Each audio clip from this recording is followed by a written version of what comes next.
Yo, what is going on, guys? My name is August, and welcome back to Youth Pastor Reacts. I'm Youth Pastor, and today I'm going to be checking out The Warning.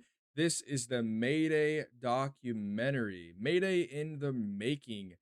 This has been highly requested by a lot of you guys to check out, and it looks like it's in some parts here. Looks like it's in six different parts. It's going to be about 30-ish minutes, I think.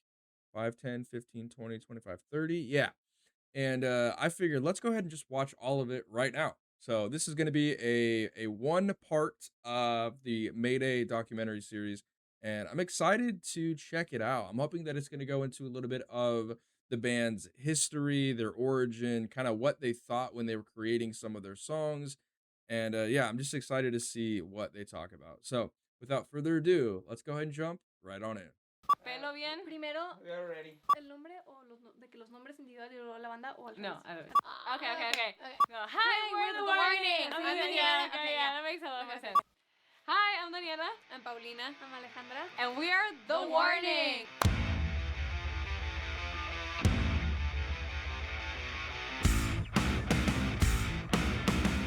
This third album, I can honestly say with a lot of confidence, is that it's the best thing that we've ever done. The new album, how to describe it? It's the warning on steroids. They can all play their instruments like no one I've ever seen. If you listen to this album, you know this is a rock band. It's not a female rock band or a young rock band. This is a rock band.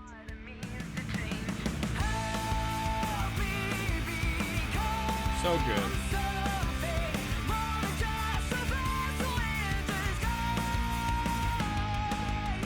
And then they brought the demos. I was like, you guys are kidding me. It's like, do you ever write a bad song? It's at another level. The warning at another level.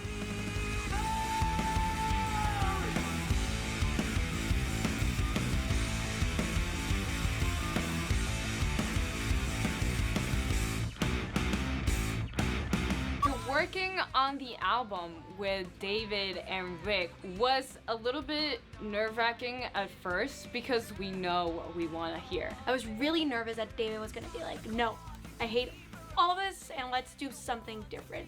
Like, we were prepared to fight over our songs. We literally told them, like, we are super picky. Picky. You see how far you can push day one. And you started to talk about a song I didn't like. I said, I don't like this song. And I had three girls right up in my face together. And they talk in Spanish. It's somewhere between like the buddy system and gang mentality, in my opinion. You know, they travel in a pack. Like a gang of lionesses circling the prey.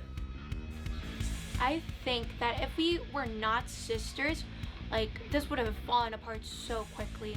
Having three girls being amazing, talented musicians at such a young age, and then having those three girls be sisters and so connected, that doesn't happen.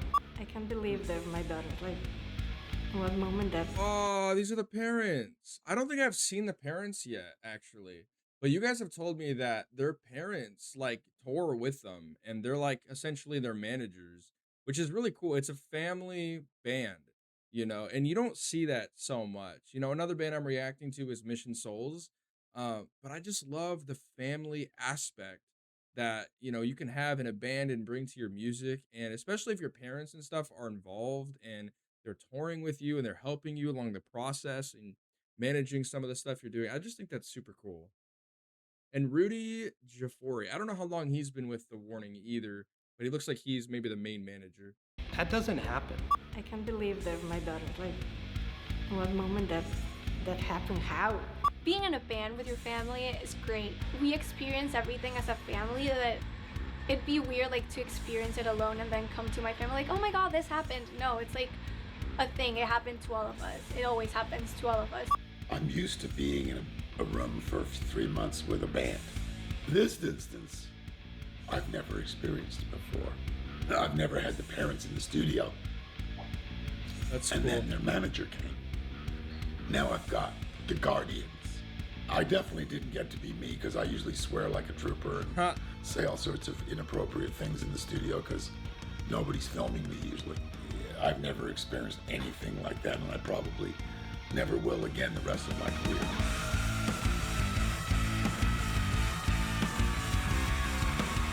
You know, they're going to get where they want to go. They strike me as workaholics, and they're on a mission. I mean, this is their dream, this is their destiny, and they're going to do it. Their best work yet. And that's not just because they're our daughters. It's an amazing feeling. A big accomplishment for them. I mean, they've been through David Bendeth boot camp.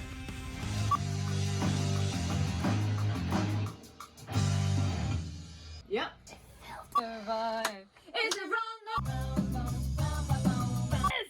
I have never been so on time. This does sound more like a synth. Going once, going twice. Yeah. Such a good voice. Wow. I got chills, bro. Yeah. Beautiful. What a voice. What a special voice you have. I hold a certain standard to the records I make. Of course, they've almost earned a rite of passage in the sense that they played on their record everything. That's all them, you know. They did it, they played it, they killed it. When we started working with David, we just took it to like a whole new level. And we're so happy with the result. And I'm just super, super excited for it to be public and for people to listen to it and hear what people have got to say. Because I am so proud of what we did. So proud. Hello, I am Paulina Villarreal. I am 18 years old. I am the drummer for the band The Warning. My name is Alejandra Villarreal. I'm from Monterrey, Mexico, and I'm the bass player for the band The Warning. I'm Daniela Villarreal. I am the guitar player and lead singer of The Warning. So, Dude, can I just mention, I love how much joy they have. Like, you can really see the joy of the Lord on them. They're so bubbly, and the joy that they have is just, you can tell they're so passionate about what they're doing. They love it, and that's really coming across.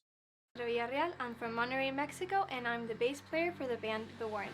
I'm Daniela Villarreal. I am the guitar player and lead singer of The Warning.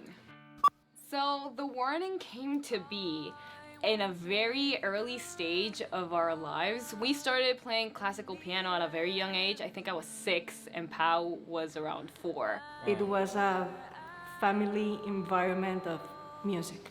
We started playing the piano when we were very young. We started with like classical music, and then we bought this video game, Rock Band, the Rock Band. The Rock Band. Rock Band.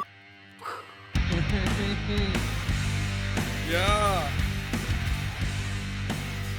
Wow, they're so young. When we bought the game, that was the moment when we were like, hey, we want to do that. We absolutely loved that video game. We played it all the time. I would just be like jumping around with my guitar. Pat would never let me play the drums because that was her thing and she was super good at it, and I was just like, no.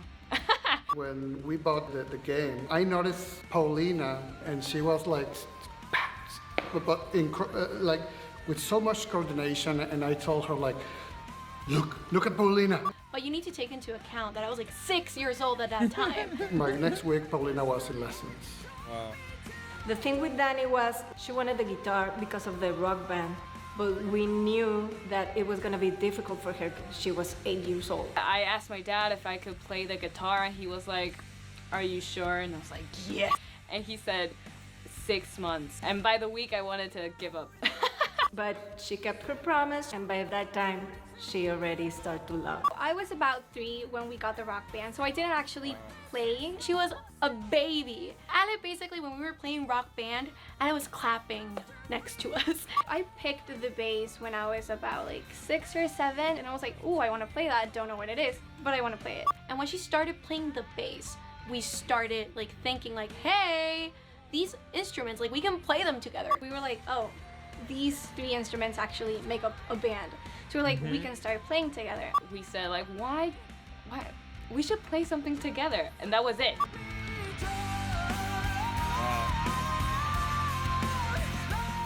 We had no idea that we were gonna do what we're doing today, like at all.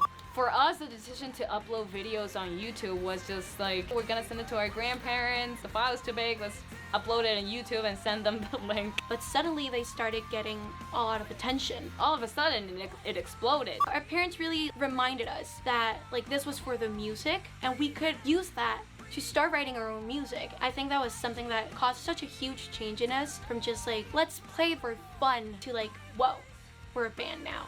Not everything comes without its sacrifices. It was tons of practice. Yeah. Suddenly, you're not just a normal little teenager who goes to school, does her homework. You're playing shows, you're playing in festivals, and you're playing in front of a lot of people. Something that maybe like a lot of people my age take for granted, like going to parties, going to school, even like people who like, oh my god, I need to wake up at like 6 a.m. and go to school every day, was something that like we couldn't do. And I appreciate the support of my parents and all that they had to go through to get us to this point, because for them, it was just as hard.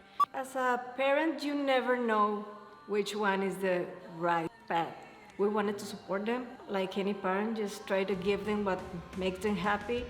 We usually compare it, what we're doing and what is happening and what could have happened. But as we started playing more shows and as more people started to show up, especially like at an international level, it was like, that's where it really settled in. Like, whoa, like this is for real. We are so grateful that we have the opportunity to be playing these shows, working this way, writing music. Like all these opportunities don't happen to a lot of people. Thanks to all of that and all the sacrifice that we put through as a team, and not only us, but our parents and our management, everyone is just so incredible. And I'm very grateful, not only that we did it, but that we were able to overcome it.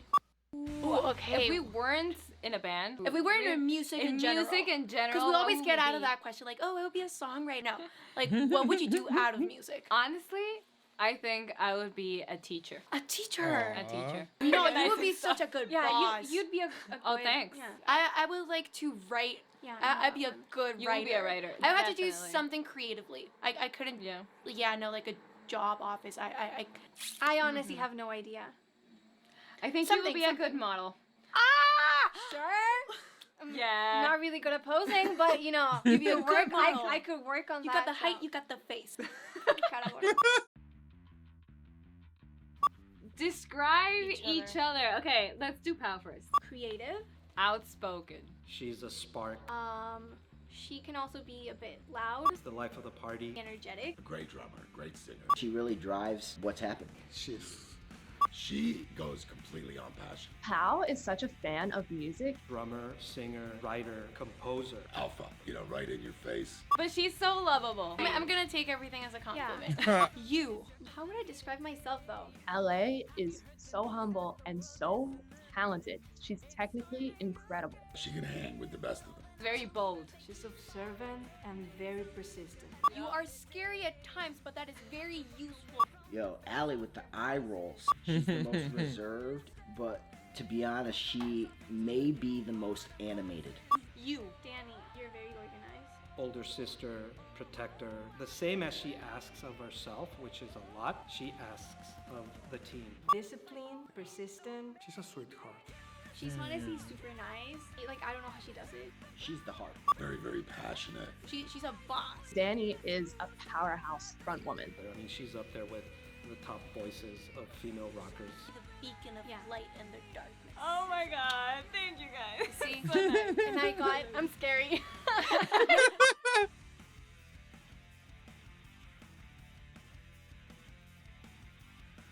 Jumping from covers to like writing our own music was, I think it came very naturally. Pau has been writing songs since she was like, I don't know, maybe even 5. We would be like, I don't know, making lemonade. She was like, making lemonade. We started writing as like a little experiment, and our first EP was basically those little experiments. Our main focus for writing is rock and roll, but that doesn't mean that we don't listen or learn from any other genres. I listen to a lot of K-pop, and I also listen to a lot of Japanese rock since it's so different.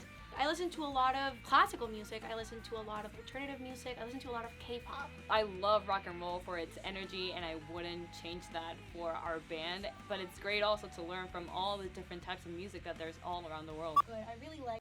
I will say a lot of people, especially recently, have been getting into K-pop. I personally don't I mean, I understand how you can get into it because it sounds good, but if you're not understanding what they're saying, I don't know. I'm a lyrics guy, you know what I mean? I like to take things apart and understand them, and if it's in like a different language that I don't fully get, then that's just a little hard for me. So I don't know. I'd be curious to know what you guys think about K-pop in the comments down below. But it's great also to learn from all the different types of music that there's all around the world. Good. I really liked it. The chorus is really good, and I think that one of the best things about this is that you put really quick melodies that go up and down very quickly, and in like Korean language, like that works so well because they have like so many like syllables. God, está súper padre, qué emoción. Creatively, it's all them. The way they work is they start writing and composing, and then they get together, then they rehearse, and they don't show us anything. As for what we speak about in our songs, well, most of the times they come from Pau's brain, and we're just like, that's genius, and we kind of tweak it out and make the song appropriate to that feeling that we're talking about. So I usually just sit on the piano and I just play something until something comes out. And then I show Danny and Ali the song. I try to pitch it as best as I can, so they're like, oh my god, that's a great song, let's work on it. Pau's the one who has like that muscle, that creativity to just like create little words out of nowhere. We start working on it. We start adding the drums, the guitars, the bass, and we're all very involved in that process. And it's really fun because I know I play the bass, but I don't do my bass parts alone. Like, Paul helps me and Danny helps me, and it's the same for the drums, the vocals, and the guitars. Since we are very, very opinionated, we like to be in each and every part of the process. So we're doing bass lines, we're all there. Each second is important. We're That's all cool. very involved in every part of the process, which I think makes every song unique. And it sounds like love that. that. Honestly, we get along so well. But the only moments where we have like fights is when we're writing. Because we have such different opinions about what a song should be. It's up to votes. 2 people, you win. We work really, really well because we have this honesty to our communication. We do have like that clear line between like bandmates and sisters. You need to look at it as like what's best for the band and not like, oh my god, like you're turning your back on me, like I'm your sister. No, like we're working. Seeing them in the studio interact as bandmates and as sisters was really cool. It's just such a deeper level of connection. They know exactly what they need to do to support each other in all situations. When someone's cutting a vocal, when someone's cutting a guitar, like if it's going well or if there's hesitation, there's just like that sister connection was so cool to see that level of support. They're sisters. I don't know how else to put it. It's like obvious that they're sisters, that they have each other's back, they finish each other's sentences, or they say the same thing at the same time. When you're in a band, it's like you can break up. If this band were to disband, like they're still gonna be sisters. Yeah. And no matter how heated or how big of a deal any of this is to any of us, I don't think it's more important than their family to them.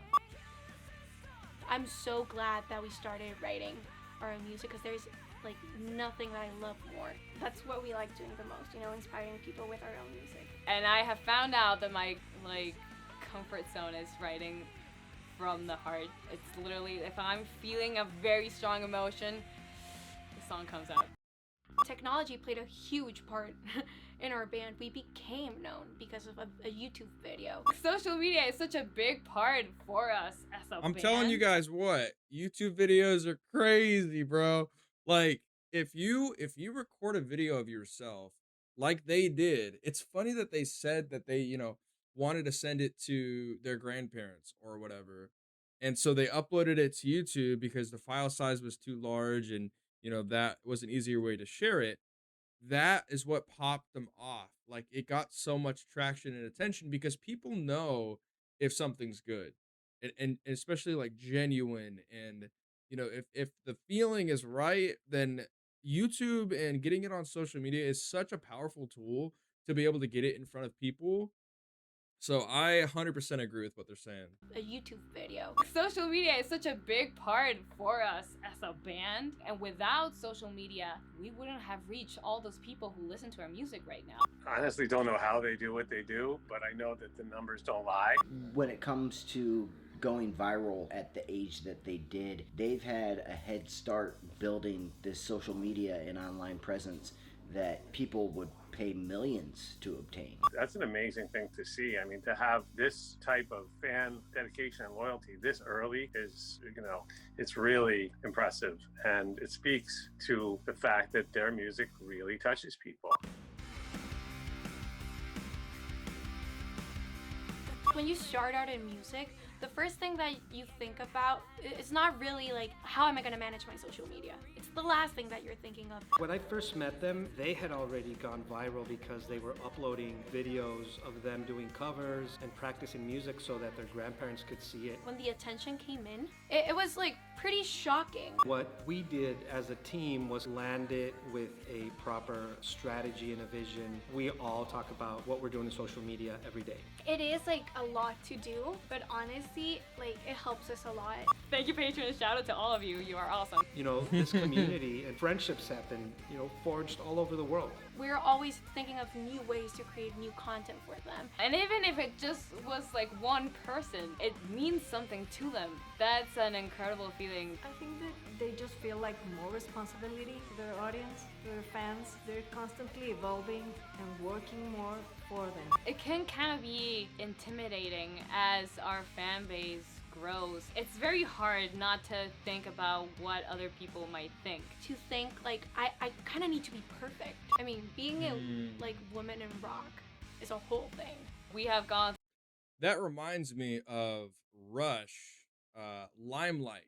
Being in the limelight, being on the stage in front of everybody. There's like such a standard. It's almost like people hold them to such a standard, like they have to be perfect, right? Like she just said, it's like it's not realistic. You know what I mean? Because we're all people. We all make mistakes, and that's gonna happen. But it's such an interesting thing when you're watching people, like even watching this YouTube video, watching YouTube videos, you feel like you know people. You feel like you have a parasocial relationship with them, but to them you're complete strangers. It's such a weird thing, especially like when they're on stage and they are performing, and it's such a standard, and I think they have a song about that. But yeah, that really made me think about Rush, Limelight, just the standard that people have, and the level of the bar, the level of perfection that you have to have, it seems. I mean, being a like woman in rock is a whole thing. We have gone through a lot of different experiences, mostly on stage, where we would get these looks like, what are these little girls gonna do? Like our treatment was sometimes very, very different. Like the staff would treat you different, the bands would treat you different. Wow. I remember going at festivals when I was like 11. People would look at us like, oh, what are they gonna do here? And suddenly we started playing and everyone was just like shocked by what we did. And I was like, yeah, people really don't expect a lot out of you because they're not used to seeing women on these stages. It is very nerve-wracking to go out in front of everyone and be that vulnerable. You see, like, this is me, this is what I do. Do you like it? It's not easy for them being young, being female in a rock genre, and I think they're gonna bring change to that. The most important thing in what we do is to just stay true to ourselves. I'm really proud that this is a group of girls. I think there's so much talented female musicians out there, but historically they've been underrepresented in rock and roll.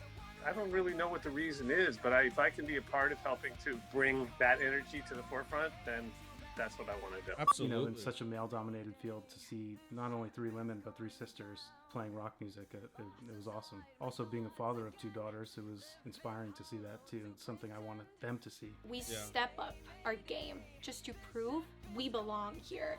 Rock and roll and music in general is for everyone to enjoy. It doesn't matter who's playing the music. If you like it and if it's good and if you think it's good, that's what matters. They are the future of rock and roll. Playing rock and roll, like there's no energy equal to that. To see like all these people that are from all around the world, some of them are older, some of them are younger, how they all just connect like through the power of music. And it's so fun to see people having fun with you. It's just like a big party. When young girls reach out to us, it's the most satisfying feeling ever. You can feel it when people tell you what your music means to them.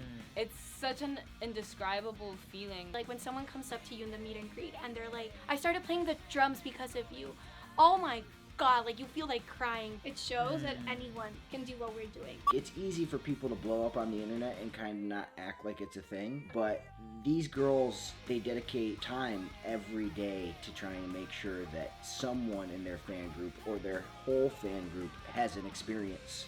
There are so many people that follow us and listen to our music. If I'm just able to keep doing what I'm doing right now and keep touching like people's hearts this way, I'm happy. I really love what I do, and I'm very grateful that all of you have given me the chance to prove it and to be it and to share it with you. We had never really worked with people outside of like our trusted group. My first actual personal interaction was when I met them. They were playing 2 sold-out nights at Mercury Lounge, and I came the first night and checked it out and was so blown away. I came back the second night with Jason Flom. Devin O'Connor, our senior A&R person at Lava, she invited me to go to a show at the Mercury Lounge, and I think it was a cold winter's night, and I've been to the Mercury Lounge too many times in my life, but I went and my head exploded. Going from being an independent band to a signed band is a very big change. Because we had been independent since we started and we had been doing really well. For years, we've always kind of seen where the band is going independently. We started seeing this growth, and we would ask ourselves, it's like, how far can we take it ourselves? And then when is it time to start searching for partners? We just didn't want to sign with someone who would take control over our music. When Lava approached, it was just like an amazing opportunity for us. The Warning had great touring numbers, great Spotify numbers, great social media interaction. Their fans are diehard. But first and foremost, the most important part is the music, and the music blew me away. At Lava, we like to sign great artists. It's really a simple criteria. When we were approached by Lava, we dove in and definitely found very clear pattern. It was the same sound and look before Jason got him than after. When they actually reached out to us, we couldn't believe it. And me being an amazing, like a big Paramore fan, I was just like, wow, Jason Blum just got... Oh, Wait, I didn't realize that Lava signed Paramore. Oh, that's cool. Okay. Yeah, I'm not like really well educated on a lot of these record labels or anything like that. That's cool though. I do like Paramore. I've listened to them a little bit. That's good stuff. Yeah, one of the things they mentioned was when they signed, they wanted to make sure that they still had the freedoms, the ability to control their music as they do now. Because that's such a major thing in, when signing with record labels is, you can really disagree with the record label, but the record label can really have such a force and such a amount of pressure on you to what you're putting out and changing, your concept of your song or changing what your sound is like and really everything about it. So there's good and bad about signing with record label. You really got to find the right one. But it seems like they did that. So that's awesome. like a big Paramore fan. I was just like, wow, Jason Blum just got, oh wow. But when we started talking with Lava, we clicked. We were on the same page. I knew that this was the step that we had to take, that we would be able to be on another level now. It took a long time. We were negotiating for 7 months. But we finally did it. Signing with Lava was like a game changer for us. Complete game changer. When we signed, it was it was just such a big relief. And now, with the whole Lava team behind us, I feel super powerful. Honestly, I am so grateful. We're this super strong team. Being the first rock band in Latin American history to sign with a US major record label definitely has to be my proudest moment, and every grain of sand that I contributed to that is something that I'll cherish forever. That's one for the books. Ever since we signed, we've gotten like so many opportunities. Like we got to record our third album during a pandemic. With the power of a record label, we can make songs for different artists. We can get our songs in movies or anything. Like the possibilities are endless. Our earliest goals for the band, like we're gonna learn this song and we're gonna rock it. We're gonna be on time. I mean, those are still goals. But as we grew, like up until now, our goals have changed drastically. I would just really love to play all over the world and like have my music reach out to like as many people as possible. We would love to, you know, go on a world tour, get our music everywhere, and just kind of like share that love for music that we have wherever we can. I can envision a stadium full of fans rocking out to The Warning. If we were able to help make that happen, it would be, you know, just it would just be magical. Future hope for the band is world domination. Yeah, we want to tour the world. We want to melt faces, rock out on stage. We want to break stereotypes and show the world that dreams do come true. My goal for them is that they become the biggest band in the world. You know, it sounds crazy, but it's actually possible. It's going to take a ton of hard work, and it's also going to take some lucky breaks. At the end of the day, I think that that is within the realm of possibility. There's no reason that they can't do that. Our favorite place we traveled as a band, I think we have each one different in mind. Okay, let's just say it at the same time and see if it matches up. Okay. 1, 2, 3. Argentina! Ah! Okay.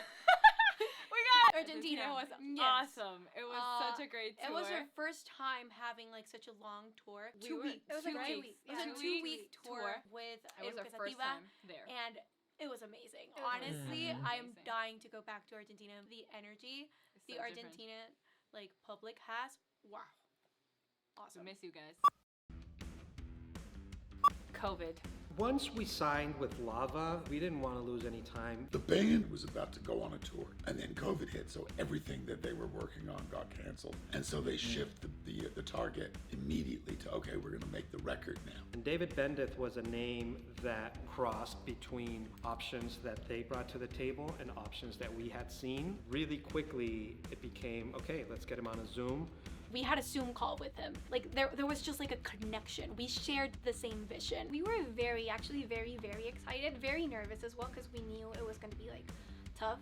Teenagers are different than any other band. You know, they're very pliable. We were really nervous. Looking back on that call, David was also nervous. Like we see it, and I was like, "Why were you nervous?" Like we were shaking. You are David Bendeth.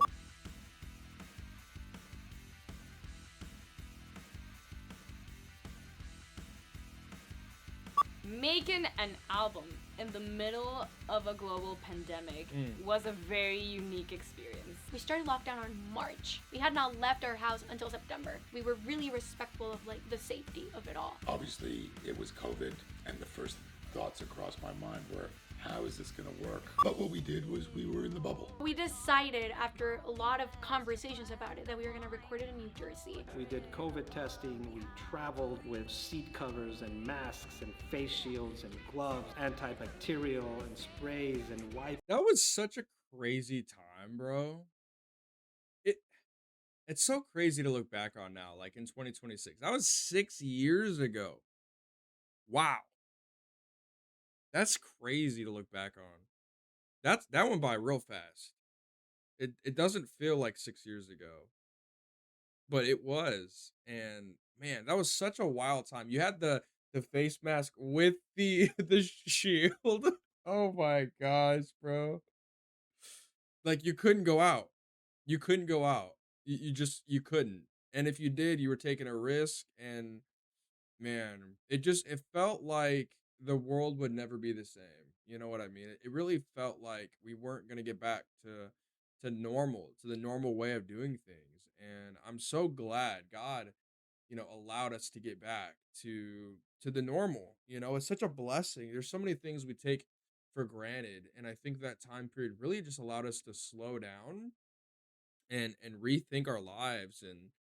And for some people it was a really rough season of life. A lot of jobs were lost. A lot of people got sick and unfortunately passed away, and so many horrible things happened during that time period. But it was really just a period where we were able to slow down and recognize a lot of the things that we do every single day that we take for granted, just going outside and going to the grocery store and being able to talk to people in person and all of these things. It was so crazy. And like they're saying, they had to think about how they could do it during COVID, like trying to make a record label or trying to, you know, there were movies made during COVID, there were video games made during COVID. Like work had to keep going on. You just had to shift it and figure out how you were going to do it, how you were going to get through it. Yeah, it's such a crazy. They got the face mask, the face shield, going on airplanes. My gosh, man, that's so wild to look back on. Masks and face shields and gloves, antibacterial and sprays and Yeah. wipes. Nobody on our team got COVID. We were all very careful Praise and very God. professional. And I think, that just makes this album that much more special. We were just in a little bubble all the time. I think it kept us really in the zone. It was definitely scary starting at first because, of course, the questions come up of maybe if we wait another month, things will be safer. But it ultimately came down to the fact that the music was ready and it feels urgent, it feels relevant. We want to put this music out. Working with David and Rick was a very new experience for us. Actually never worked like this much with people who only talk in English. Their English is amazing. My Spanish is absolutely awful. The one time that I brought up a mispronunciation, I can't remember if it was Danny or Powell. One of them said something and I jumped on it. And you just hear Allie from the back, your Spanish sucks. You gotta watch out. You don't know who's waiting in the wings to get you. This third album, I am so proud of what we did with it. It came out very generational, very social. More than anything, I think we want to call out people to think. It's about Gen Z, it's about technology, it's about communication. The new album is the world from the Warning's perspective. Since we evolved as people, we changed, our views of the world changed, we grew up. I think our writing and our music changed and grew as well. In this instance, you could tell that each one of them had spent time honing their craft and practicing. I saw a crack in the door where I could push them and I could open a world to them where they could be less rigid. Even though it's tough and they don't like it, they're built to withstand it. And so you could push them. And so I did. It was great to see how our different opinions meshed and became this great album. We really stepped out of our little box of songwriting. And I'm not gonna lie to you, there was moments when it was extremely tense. It was sometimes like, David, that's not how it is right now. And David was like, well, this is how it should be. And we're like, ah! We had a lot of conversations about how to meet a healthy middle. I guess the best way to say it's how you come back from that determines how much you've grown. Working with them was incredible, and we all got to learn so much from the process. I feel super confident about the next steps I'm taking as a musician because I got to learn from the pros. All the work with David Bandit, it was a blessing. It was amazing. I already missed them. We were with them for so long. It was an amazing experience. I hope that this record goes platinum and we all have plaques on our walls. As far as for the band, I wish them all the success in the world. We know that we have much to learn every single day. There's always something more. My dreams and goals for them is for them to grow as players, to keep writing songs. But my biggest goal for them would be to stay in touch with who they are and never lose that. Our love for what we do is so real and it's so big. Why have we worked so hard for so long to just stop here? Yeah. Un día exitoso. Yay! Un día exitoso! You could tell, exactly what they're saying. Their love for what they do is so big. The passion I mean, you can see it in everything they do in the music videos, and watching them get to perform live on stage is just such a joy. Like you could just see they have this joy about it because they're doing what they're passionate about. They're loving it. They're making music that is really reaching people and resonating with a lot of what people are going through right now. It's relatable. It's something that, a lot of people can emotionally attach themselves to and help them from whatever dark situation they're in, and being able to relate and resonate with them. And everything about it was just it's so true. It rings true in everything that they do. So yeah, that was really really cool. I really enjoyed that documentary. So thank you so much for recommending it and reaching out and letting me know about it. If you guys want me to react to any more documentaries or any other songs, please let me know down in the comment section below. Also, if you like this video, please be sure to give it a like. That way I know you guys like me reacting to these documentaries and maybe want to see more down the road. But thank you guys so much. It was really cool to see how they started at 6 years old, just super young with a rock band and playing different instruments, coming together as a family, doing different covers and all that. That was really, really, really cool. Yeah, I have a new kind of perspective on the band as a whole, and really just appreciate their work just even more. So yeah, thank you guys so much for watching. I appreciate it. Hope you guys have a fantastic rest of your day, and I will catch you in the next one. Peace.